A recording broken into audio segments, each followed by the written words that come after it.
కాబట్టి ఎక్కడ ఏ అక్షరాన్ని ఉపయోగించాలో అవే అక్షరాలు ఉపయోగించాలన్నమాట. ఒకటి ఉపయోగించాల్సిన చోట ఇంకొకటి ఉపయోగించకూడదు అనమాట. ఆమడ అనే చోట అమడ అన్నామనుకో ఎలా ఉంది, వినడానికి బాగాలేదు కదా. కాబట్టి నేను ఎక్కడ దీర్ఘాలు పెట్టాలో అక్కడే పెట్టాలి, ఎక్కడ ఒత్తులు పెట్టాలో అక్కడే పెట్టాలని చెప్పి విసిగిపోయి ఇంకా నేనే నేర్పిద్దామని మొదలుపెట్టాను అనమాట.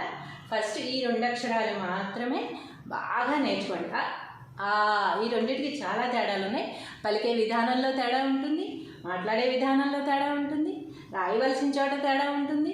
దీనికి పెట్టేసి రాసేద్దాము ఎలా అయినా కూడా చెల్లుతుంది అని అనుకోకూడదు అనమాట. ఏది ఎక్కడ పెట్టాలో అక్కడే ఉండాలి.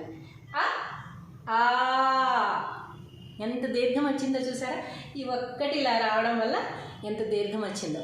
కాబట్టి ఆ దీర్ఘం పలికితేనే ఆ పదానికి అందం అనేది వస్తుందన్నమాట. కాబట్టి ఈ 2 అక్షరాలు ఈరోజు నేర్చుకున్న తర్వాత రేపు నేను మళ్ళీ నెక్స్ట్ ఏమిటి అనేది చెప్తానమాట. తర్వాత అక్షరాలు నేర్పిస్తాను.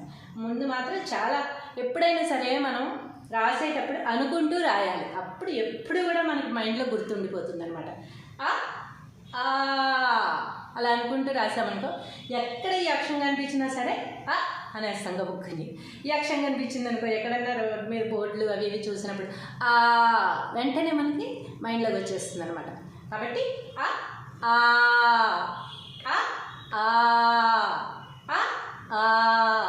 ఇంత తేడాతో ఈ 2 పలుకుతూ ఈ 2 నేర్చుకోండి. ఈ రోజుకి ఈ 2 అక్షరాలు మాత్రమే. Thank you.